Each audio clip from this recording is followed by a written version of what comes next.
नमस्कार, मैं हूं रिचा। बुलेटिन की शुरुआत कर रहे हैं कुछ खास तस्वीरों के साथ। मध्य प्रदेश के बैतूल में एक प्लेन को एक हाईवे पर उतरना पड़ा। तकनीकी खराबी के चलते पायलट ने विमान की इमरजेंसी लैंडिंग कराई। इस प्लेन को पहले एक फैक्ट्री के भीतर बने रनवे पर उतरना था, लेकिन उल्टी दिशा में तेज हवा होने के चलते इसे हाईवे पर इमरजेंसी लैंडिंग करनी पड़ी। इसके चलते बैतूल से नागपुर की तरफ जाने वाली रास्ते पर आधे घंटे तक ट्रैफिक बाधित भी रहा। देखिए तस्वीरें जिस तरह से यहाँ पर इस प्लेन ने इमरजेंसी लैंडिंग की। यहाँ पायलट ने भी काफ़ी सूझबूझ दिखाई ट्रैफिक के दौरान, क्योंकि आगे इस हाईवे पर एक ट्रक रास्ते में आ गया था और किस तरह से पायलट ने उस वक्त स्थिति को संभाला वो ये तस्वीरें बयान कर रही हैं। घटना की खबर मिलते ही पुलिस मौके पर पहुंची और उसने ट्रैफिक को डाइवर्ट किया। इस विमान में एनआरआई भारतीय सैम वर्मा सवार थे, जिनकी भोपाल के पास टायर की फैक्ट्री है। और इस पर बातचीत के लिए भोपाल से हमारे संवाददाता सिद्धार्थ रंजन दास मौजूद हैं। सिद्धार्थ, किस तरह की गड़बड़ी रही यहाँ पर? क्या विमान में कोई खराबी आ गई थी जिसके चलते इस तरह की इमरजेंसी लैंडिंग एक हाईवे पर करनी पड़ी, एक विमान को रनवे की जगह? ऋचा, ये तकरीबन 9:30 बजे सुबह की बात है कि जब ये जो 4 सीटर प्लेन है, ये जो आप देख रहे हैं अपने टीवी स्क्रीन पे, जो हाईवे पे लैंड कर रही है, उसके बगल में ही एक प्राइवेट रनवे है जो सैम वर्मा एनआरआई हैं और टायर की फैक्ट्री है उनकी। उनका जो पायलट है जेकब, वो उस समय चला रहा था। फ्लाइट लैंड करने को था, लेकिन क्योंकि हवा का जो दिशा था वो विपरीत था, तो मजबूरन उनको एक यू टर्न सा लेना पड़ा और हाईवे पे उतारने की मजबूरी रही।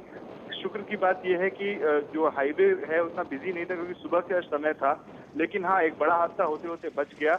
इस पे जो सैम वर्मा जो एनआरआई है, उनका ये कहना है कि जो एनएचएआई है, national highway authority of India, उन्होंने जो ये 4 लेन हाईवे जो बनाया है, जहाँ पे एक फ्लाइट लैंड हुई है आज, उसमें जो टोल प्लाजा बनाया है, बैरियर्स हैं वो उसके रनवे के बहुत पास है, जिसके चलते उनको टेक ऑफ और लैंडिंग में बहुत दिक्कतें आ रही। उनका पहले तो उन्होंने ये जिद की थी कि जब तक एनएचएआई के सीनियर अधिकारी आके उनको पूरे मामले पे बात नहीं करते, सोल्यूशन नहीं देते, तब तक वो वहां से अपना प्लेन नहीं हटाएंगे। लेकिन अब समझाइश के बाद जो पुलिस की जो मौके पे लोग थे, उनके बाद उन्होंने वहां से हटा लिया है। लेकिन जो अब कलेक्टर आप बोल रहे हैं कि इस पूरे मामले में एक डीजीसीए लेवल की जांच उन्होंने वो अब करवाएंगे। और साथ ही में जो रनवे जिसकी बात कर रहे हैं, वो भी कथित तौर पे जो जमीन अधिग्रहण किया गया है, सरकारी जमीन पे जबरदस्ती बनाया हुआ है, तो कहीं ना कहीं मुश्किलें भी बढ़ सकती है सैम वर्मा की।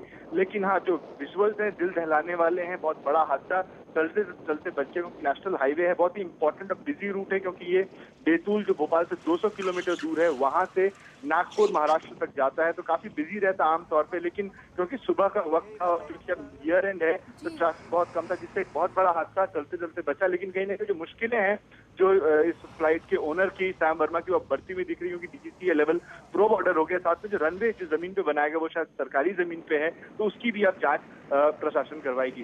जी, शुक्रिया आपका इस पूरी जानकारी के लिए सिद्धार्थ। तो सिद्धार्थ बता रहे हैं कि यहाँ पर पायलट की तारीफ करनी होगी, उसने बड़ी सूझबूझ से लैंडिंग कराई, लेकिन लैंडिंग के बाद इस चॉपर के मालिक और सैम भारतीय जो कि एनआरआई हैं, और उनकी मुश्किलें बढ़ सकती हैं, क्योंकि इस मामले में जांच बिठा दी गई है और साथ ही उनका जो निजी रनवे है वो कथित तौर पर सरकारी ज़मीन पर बनाया गया है।